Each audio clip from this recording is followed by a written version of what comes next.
Hello everyone, welcome to my channel. I hope everyone is having a wonderful day. Before starting the video, please go ahead and hit the subscribe button. And give this video a like up. On his match with The Undertaker at WrestleMania 29. Everyone's expecting me to try and top the Shawn Michaels matches. That's not my goal. My goal is to make it the best that the situation allows me to make it. There's a chance that it could be better than those matches, but that's not my goal. This isn't one of those work rate matches. I like my pro wrestling when people are pissed off and angry. I don't like it when it's two dudes going out there to wrestle. I made him Undertaker mad. I got under his skin. I made it personal, and it's hopefully going to be emotional and psychological. On how he manages to make his opponents look better when wrestling him. I think it's a curse. I think if you have the ability to make whoever you're in the ring with look better than they are, to enhance certain aspects of their game, I think a lot of times it's more of a curse. On the accolades he gets despite having a bad boy image. I think pro wrestling fans, as a whole, are just super passionate. When there's a guy who's been on TV nonstop, that's their guy, or however it is. They're used to seeing him. They like that guy. I think they'll back him no matter what. On what his purpose was to be the longest reigning WWE champion. I wanted to do a lot of things. I knew what the endgame was, and I knew I had a shot at being the good guy, and I had a shot at being a bad guy. I really wanted to see if I could go from being most loved to most hated. That was my primary goal. Obviously putting asses in seats and drawing money and all that. But from a character aspect, I wanted to kind of evolve CM Punk. I'd almost wanted to make the fans hypocrites. They cheer everything I do for 6 months, and then I don't change a single thing I do, and they boo everything I do. It's almost like a sociological experiment. On how long he will continue wrestling.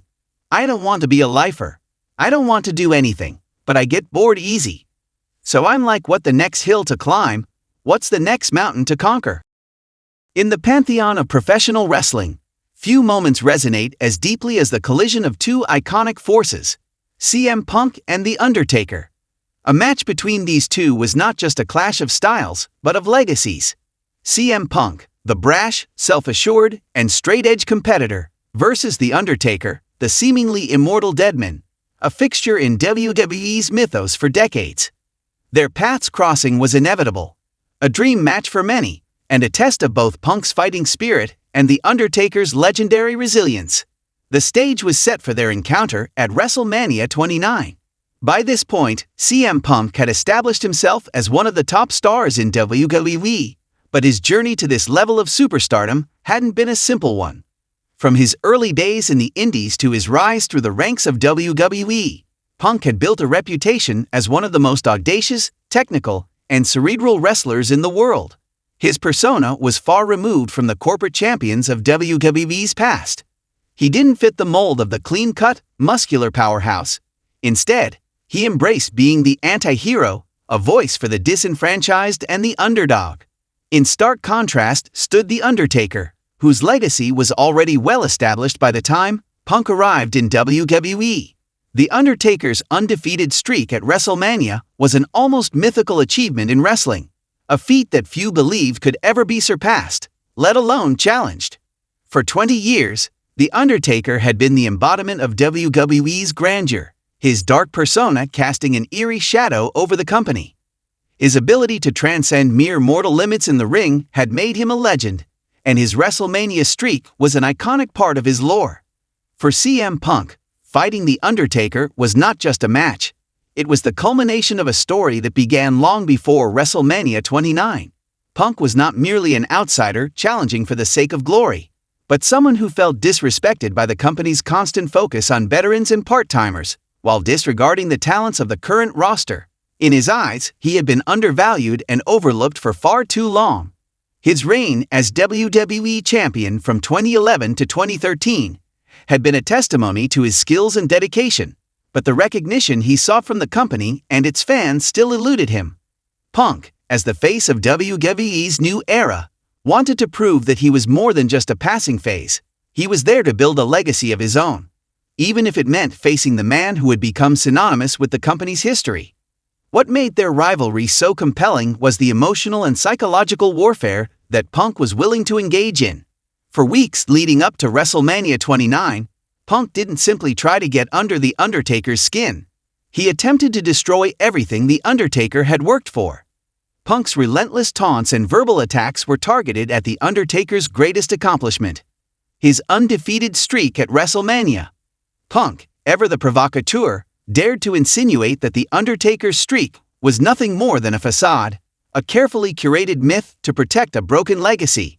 And in doing so, he tapped into the very core of the Deadman's mystique. Punk's mind games became more and more personal.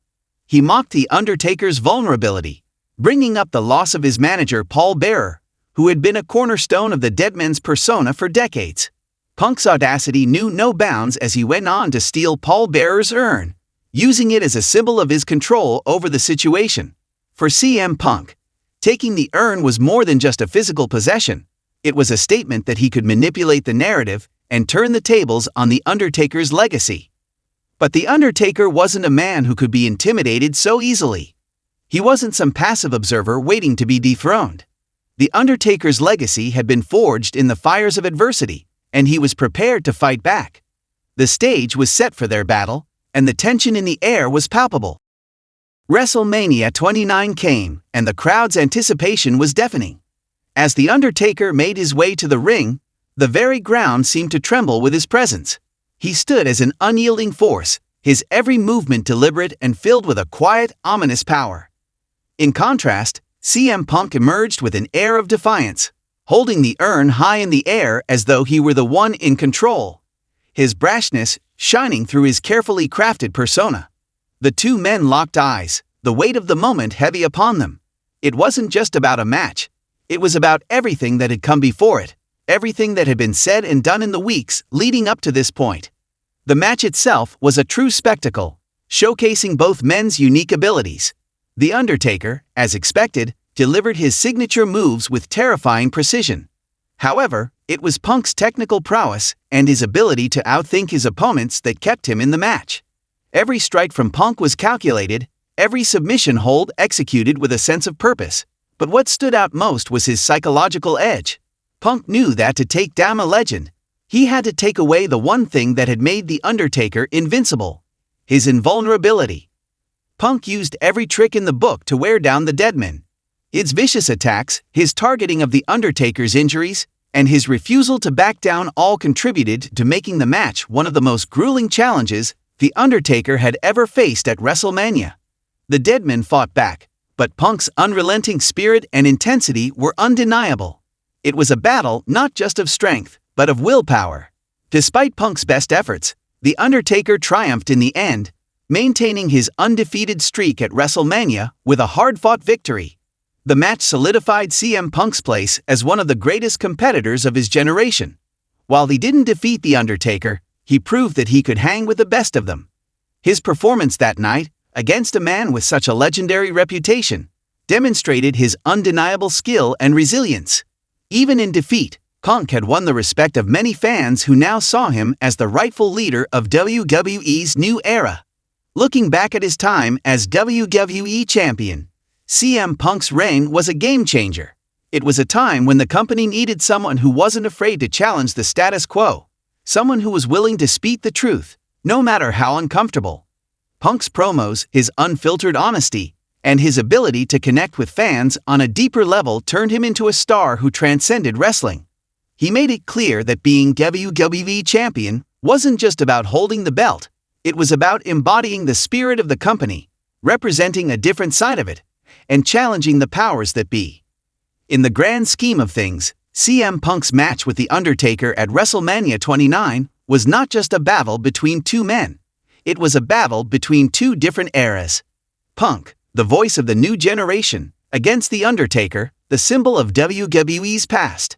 And in many ways, Punk's journey, fighting The Undertaker, being WWE champion, and redefining what it meant to be a top star in WWE, became one of the most pivotal and defining chapters in the company's history. Through it all, CM Punk's legacy is undeniable.